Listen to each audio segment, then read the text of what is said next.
আসসালামু আলাইকুম এভরিওয়ান। আজ আমরা কথা বলবো বাংলাদেশের জনপ্রিয় ঔষধি গাছ সম্পর্কে। আপাং গাছ, বাংলায় এটাকে বলা হয় আপাং গাছ। বৈজ্ঞানিক নাম ক্লোরোডেনড্রাম ভিসকোসাম। গ্রামাঞ্চলে আপাং গাছকে বলা হয় বিলে আসর গাছ। অঞ্চল বা স্থানীয় ভেদে এর অনেক নাম থাকতে পারে। আপাং গাছের উপকারিতা অনেক এবং ঔষধি গুণাগুণে ভরপুর। এটি প্রদাহ নিরাময়ে অত্যন্ত কার্যকর এবং ত্বকের সংক্রমণ, ক্ষত, একজিমা ইত্যাদি রোগের চিকিৎসায় ব্যবহৃত হয়। আপাং গাছের উপকারিতার মধ্যে সবচেয়ে উল্লেখযোগ্য হলো প্রদাহ প্রতিরোধ, শ্বাসকষ্ট দূর করতে, ক্ষত নিরাময়ে, অ্যাজমা ও শ্বাসযন্ত্রের সমস্যা, অ্যান্টিঅক্সিডেন্ট গুণাবলী, অ্যান্টি ইনফ্লামেটরির প্রভাব, অ্যান্টিমাইক্রোবিয়াল গুণ এবং এবং আপাং গাছের শিকড় ও পাতা ব্যাকটেরিয়া ছত্রাকের সংক্রমণ প্রতিরোধ করতে সক্ষম, যা ত্বক ও শ্বাসযন্ত্রের সমস্যা কমাতে সাহায্য করে।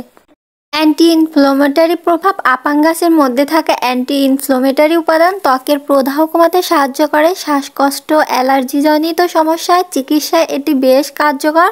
এছাড়া আপাং গাছের পাতা শিকড় থেকে তৈরি চা শরীরকে ডিটক্সিফাই করতে সহায়ক, যা দেহ থেকে ক্ষতিকারক পদার্থ দূর করে। আপাং গাছের পুষ্টিগুণ সম্পন্ন উপাদান মানুষের দৈনিক স্বাস্থ্য রক্ষায় গুরুত্বপূর্ণ ভূমিকা পালন করে থাকে। আপাং একটি একবর্ষজীবী উদ্ভিদ। আপাং চিরচিরে, সীসা, গন্ধ, বিড়াল আঁচড় বা বিলেই আঁচড়, রক্ত আপাং এবং উপুতলেঙ্গা সহ এটি বেশ কয়েকটি নামে পরিচিত। এটি সাধারণত দুই রঙের হয়ে থাকে, সাদা ও লাল। আপাং উদ্ভিদটি সারা দেশে জন্মে। হার্ব জাতীয় উদ্ভিদটি 1 মিটারের মতো উঁচু হয়। শাখা প্রশাখা চারিদিকে ছাড়ানো থাকে। মূলে ভেষজ গুণ বিদ্যমান। কাণ্ডের অগ্রভাগে বড় বাঁকানো কাঁটাময় ফুল ফোটে। পাতা, বীজ, কাণ্ডে ভেষজ গুণ রয়েছে। আপাংয়ের বৈশিষ্ট্য: শাখা প্রশাখা চারিদিকে ছড়ানো থাকে, মূলে ভেষজ গুণ বিদ্যমান, কাণ্ডের অগ্রভাগে বড় বাঁকানো কাঁটাময় ফুল ফোটে, ফুলগুলো ক্ষুদ্র হয়ে থাকে। আপাং ছোট বিরুৎ জাতীয় উদ্ভিদ।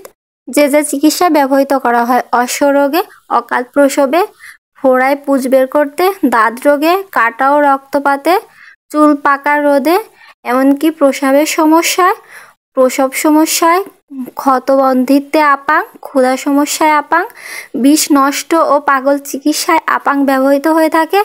বিভিন্ন রোগে আপাং, ফোড়ার জন্য আপাং, জ্বর উঠলে আপাং এবং রক্তক্ষরণ, শোথ, দ্রুত বীর্যপাত সমস্যায় সমাধান, খোসপাঁচড়া, চুলকানি, মূত্র সংক্রমণ, বুক ধড়ফড়ানি, দাঁতের ব্যথায়, শোথ, হাত পা ফোলা এবং খোসপচড়া চুলকানিতে, মূত্র সংক্রমণ ইত্যাদিতে এই আপাং গাছ ব্যবহৃত হয়ে থাকে।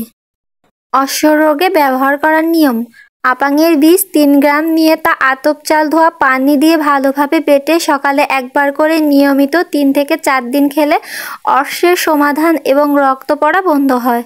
অকাল প্রসবের সম্ভাবনা দেখা দিলে আপাং গাছের ফুল অর্থাৎ মঞ্জরি হয়নি এমন চারাগুলো গোড়া থেকে মূলসহ তুলে গর্ভবতীর কটিদেশে বেঁধে দিলে আল্লাহর রহমতে অকাল প্রসবের ভয় থাকে না। ফোড়ায় পুঁজ বের করতে আপাং গাছের ব্যবহার: আপাং গাছের টাটকা পাতার রস 8 থেকে 10টি এবং আতপ চাল 4 গ্রাম নিয়ে উভয়কে ঠান্ডা পানি দিয়ে বেটে ফোড়ার চারপাশে প্রলেপ দিলে ভেতর থেকে পুঁজ ও দূষিত রক্ত বের হয়ে আসে। তবে দিনে 2 থেকে 3 বার প্রলেপ দেওয়া দরকার। দাঁত রোগে আপাং গাছের ব্যবহার: আপাং গাছের শুকনো ডাঁটা আগুনে পুড়িয়ে খাদ তৈরি করে নিতে হবে এবং 8 গ্রাম সেই খাড় এবং জলপাই তিলের তেল দিয়ে মেখে দাঁতের উপর ঘষে ঘষে লাগাতে হবে।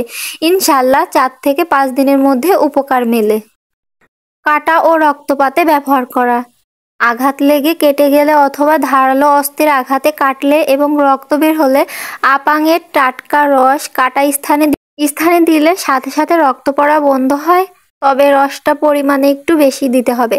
চুল পড়া রোধে আপাংয়ের ব্যবহার: আপাংয়ের টাটকা শিকড় পরিমাণ মতো নিয়ে বেটে তা দুপুরে গোসল করতে যাওয়া 2 থেকে 3 ঘন্টা আগে সারা মাথায় ব্যবহার করতে হবে। কিছুদিন নিয়মিত ব্যবহার করলে এদিকে চুলের রং যেমন কালো হবে তেমনি নতুন চুল গজাবে। এসব ছাড়াও আপাং গৃহিণী রোগে, কলেরা রোগে, বিষাক্ত ক্ষতে, বাগি রোগে ব্যবহার করা হয়ে থাকে।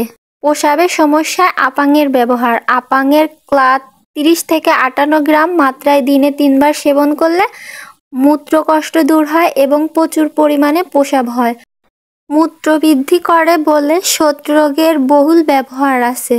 58 গ্রাম আপাং চূর্ণ 116 গ্রাম পানিতে 15 মিনিট সিদ্ধ করলে যে ক্লাদ পাওয়া যায় তা থেকে 30 গ্রাম হতে 58 গ্রাম মাত্রায় দিনে 3 বার সেবন করলে প্রচুর প্রস্রাব হয় এবং শোথ কমে যায়। আপাংয়ের ব্যবহার প্রসব সমস্যায়। এটা মৃদ জলাপের কাজ করে। বৃহৎ মাত্রায় সেবন করলে প্রসব বেদনা ত্বরান্বিত হয় এবং গর্ভপাত ঘটানোর জন্য অনেক সময় এর ব্যবহার করা হয়ে থাকে।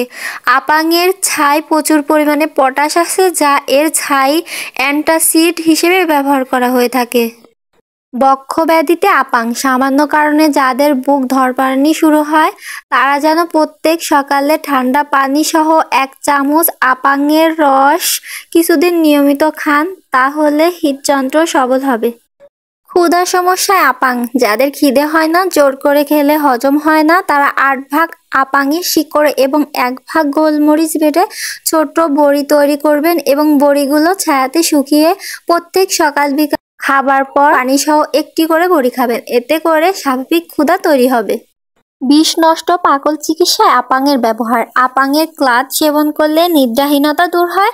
আপাংয়ের মূল 23 গ্রাম এবং শ্বেত বেরোলার মূলের ছাঁচ 28 গ্রাম একত্রে চূর্ণ বা মণ্ড করতে হবে।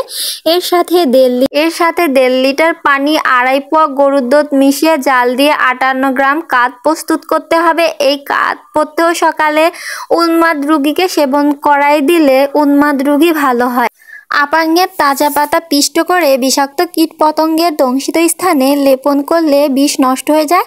আপাংয়ের পুষ্প চূর্ণ অল্প চিনির সাথে খেলে পাগলা কুকুরের বিষ নষ্ট হয়। বিভিন্ন রোগে আপাং। চোখের সমস্যায় চোখের মণি, অস্বচ্ছতা, চোখে প্রদাহ, মূলের মণ্ড ব্যবহৃত হয়। রক্ত বন্ধ করতে আপাংয়ের শিকড় নির্যাস রক্তপাত বন্ধ করে। কাটা স্থানে আপাংয়ের পাতার রস দিলে সাথে সাথে রক্ত পড়া বন্ধ হয়।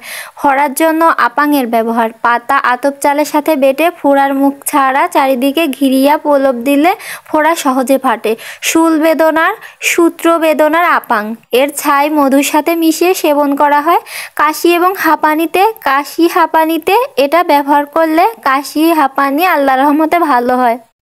জ্বর উঠলে আপাংয়ের ব্যবহার। একদিন পর পর জ্বর উঠলে আপাং গাছের মূল ছেঁচে রস করে দিনে 2 বার খেলে জ্বর ভালো হয়। হাত পা কেটে গেলে কচি পাতার রস দিলে রক্ত পড়া বন্ধ হয়। রক্তক্ষরণ। বাহ্যিক রক্তক্ষরণে আক্রান্ত স্থানে আপাংয়ের পাতা পরিষ্কার করে ধুয়ে রস করে লাগালে রক্তক্ষরণ বন্ধ হয়। শোথ। 5 থেকে 7 গ্রাম আপাং গাছের সঙ্গে সমপরিমাণ কালো মেঘ মিশিয়ে 2 কাপ পানিতে জাল করে 1 কাপ হলে ছেঁকে নির্যাসটুকু নিন। এটা দিনে 2 থেকে 3 বার সেবন করলে উপকার পাওয়া যায়। দ্রুত বীর্যপাত সমস্যার সমাধান। শীঘ্র পতন, দ্রুত বীর্যপাত, দ্রুত বীর্যপাত না হওয়া উপায়, বীর্য পাতলা, বীর্য তরল, বীর্য গাঢ় করার উপায়। আপাং সাধারণত 2 রঙের হয়, সাদা ও লাল, বা রক্ত আপাং বলে। রক্ত আপাংয়ের শিকড় সোমবার দিন তুলে সংগ্রহ করতে হবে। পরের দিন মঙ্গলবারে কোমরে ধারণ করবেন। যে কোনো সুতা বা যে কোনো কিছু দিয়ে ধারণ করলেই হবে। তারপর আস্তে আস্তে দ্রুত বীর্যপাত বন্ধ হবে এবং উপকার পেতে শুরু করবেন। খোসপাসরা চুলকানি। 5 গ্রাম আপাং গাছ 2 কাপ পানিতে জাল দিয়ে 1 কাপ পানি ছেঁকে পানিটুকু দিনে 2 থেকে 3 বার পান করতে হবে। 10 থেকে 15 দিন নিয়মিত পান করলে উপকার পাওয়া যাবে। এবং মূত্র সংক্রমণ। 2 থেকে 3 চা চামচ পাতার রস 1 গ্লাস ডাবের পানিতে মিশিয়ে প্রতিদিন 2 থেকে 3 বার পান করলে উপকার পাবেন। এটি 7 থেকে 10 গ্রাম নিয়মিত পান করতে হবে। বুক ধড়ফড়ানি। বিভিন্ন কারণে স্পন্দন বেড়ে যায়। আপাং গাছের মূল সহ ছেঁচে রস করে ফ্রিজে রেখে প্রতিদিন সকালে 1 চা চামচ কিছু না খেয়ে খালি পেটে পান করলে কমে যাবে। তবে এটি 10 থেকে 15 দিন পান করতে হবে। দাঁতের ব্যথায় আপাং গাছের ব্যবহার। দাঁতের ব্যথায় ব্যবহার করলে উপকার পাওয়া যায়। আপাং গাছের শুকনো গুঁড়ো কুষ্ঠরোগের চিকিৎসা ব্যবহার করা হয়। আপাং গাছের পাতা গনেরিয়া শ্বাসকষ্ট ভালো করে। পাতার রস পোকার কামড়ের প্রতিষেধক হিসেবে শ্বাসকষ্ট, কান, চোখের সমস্যা ব্যবহৃত হয়। বীজের গুঁড়া মাখন ও দুধের সঙ্গে মিশিয়ে খেলে পিত্তে পাথর হয় না। শোথ, হাত পা ফোলা রোগ। আপাঙ্গাস আধা শেষে 7 গ্রাম সমপরিমাণ নিয়ে এর সঙ্গে সমপরিমাণ কালো মেঘ মিশিয়ে 2 কাপ পানিতে জাল দিয়ে 1 কাপ করতে হবে। এরপর ছেঁকে ওই পানি পান করলে শোধ হাত পা ফোলা রোগে উপকার পাওয়া যায়। নিয়মিত 1 সপ্তাহ দিনে 3 বার পান করলে পুরোপুরি ভালো হয়ে যায় ইনশাল্লাহ। খোসপোসরা ও চুলকানিতে পুরো গাছ আধা ছেঁচ করে 7 গ্রাম পরিমাণ নিয়ে সঙ্গে সমপরিমাণ চিরতা ও নিম ছাল মিশিয়ে 2 কাপ পানিতে জাল দিয়ে 1 কাপ পানি করতে হবে। এরপর ওই পানি ছেঁকে নিয়ে নির্যাসটুকু সেবন করতে হবে। 20 থেকে 25 দিন নিয়মিত দিনে 2 বার পান করতে হবে। মূত্র সংক্রমণ রোগে এই আপাঙ্গাসের ব্যবহার। আপাঙ্গাসের সম্পূর্ণ অংশ মিহি করে গুঁড়ো করে 5 থেকে 7 গ্রাম 1 গ্লাস ডাবের পানির সঙ্গে মিশিয়ে দিনে 3 থেকে 4 বার পান করলে মূত্র সংক্রমণ ভালো হয়। এক্ষেত্রে 7 দিন 10 দিন নিয়মিত সেবন করতে হবে। পাকস্থলীর গোলযোগ নিরাময় করে, চর্মরোগ, বাতরোগ, সিফিলিংস এবং ফুসফুসীয় রোগ ভালো করে। ক্লাত, উদারময়, আমাশা, অতিরজ, অর্শ, বাত, অভ্যন্তরীণ অঙ্গ প্রদাহ, চর্মরোগ প্রভৃতি রোগে ব্যবহার করা হয়ে থাকে এই আপাঙ্গাস। আগে এই গাছটি রাস্তার পাশে পরিত্যক্ত জমিতে দেখা যেত, এখন আর সচরাচর দেখা যায় না। প্রায় বিলুপ্তর পথে এই অতি মূল্যবান ঔষধি গুণ সম্পন্ন গাছটি আপাঙ্গাস আমাদের অত্যন্ত গুরুত্বপূর্ণ উপকারী। এর ঔষধি গুণ অনেক, আমাদের উচিত এর যথাযথ ব্যবহার করা। বিশেষ করে এই আপাঙ্গাসের ভূমিকা জন্ডিস রোগে ব্যবহৃত করা হয়ে থাকে। আপাঙ্গাস তুলে এর কাণ্ড ছোট ছোট করে কেটে সুতার মধ্যে ওই গাছের কাণ্ড সুতার সাথে একটা একটা করে গিট দিয়া আর পবিত্র কোরআনের সূরা হুমাইয়া পাঠ করে ফু দিয়ে ওই জন্ডিস আক্রান্ত রোগীর মাথায় রাখলে আস্তে আস্তে পা দিয়ে জন্ডিস নেমে যায়। জন্ডিসের ক্ষেত্রে অতি অবশ্যই গাছটা শনি মঙ্গলবারে তুলতে হবে। আমার আল্লাহ তাআলার কোরআন আর এই গাছ এর অলৌকিক গুণাবলী আমার নিজে চোখে দেখা, আলহামদুলিল্লাহ সবকিছুর জন্য আমার আল্লাহ দরবারে। বাংলাদেশ, ভারত, মায়ানমার, থাইল্যান্ড এবং নেপাল সহ দক্ষিণ এশিয়ায় বিভিন্ন দেশে এই গাছটি পাওয়া যায়। আপাঙ্গাসের বিভিন্ন অংশ আয়ুর্বেদিক চিকিৎসায় ব্যবহৃত করা হয়ে থাকে। বৈজ্ঞানিক গবেষণা। আপাঙ্গাসের বিভিন্ন অংশের ঔষধি গুণাগুণ নিয়ে বেশ কিছু বৈজ্ঞানিক গবেষণা করা হয়েছে। হেপাটোপ্রোটেক্টিভ ও অ্যান্টি ইনফ্লেমেটরি গুণ। আপাঙ্গাসের পাতা লিভার সুরক্ষা প্রদাহ কমাতে সহায়ক। অ্যান্টি হাইপারগ্লাইসেমিক গুণ। আপাঙ্গাসের পাতা রক্তে শর্করার পরিমাণ কমাতে সহায়ক। অ্যান্টিঅক্সিডেন্ট ও সাইটোকিনিক গুণ। আপাঙ্গাসের পাতা অ্যান্টিঅক্সিডেন্ট এবং সাইটোটক্সিক গুণ সম্পন্ন। আপাঙের শিকড় থেকে পাতা, ফুল সবই ঔষধি গুণ সম্পন্ন ভরপুর। প্রকৃতিতে থাকুন আর প্রাকৃতিকভাবে সুস্থ থাকুন। এই প্রতিপাদ্য দিয়ে শেষ করছি আজকের ভিডিও। দেখা হবে অন্য কোনো ভিডিওতে ইনশাল্লাহ আবার। ভিডিও ভালো লাগলে আমার পেজটাকে ফলো আর সাবস্ক্রাইব করতে ভুলবেন না। সবাই ভালো থাকবেন। আসসালামু আলাইকুম ওয়া রাহমাতুল্লাহি ওয়া বারাকাতুহু।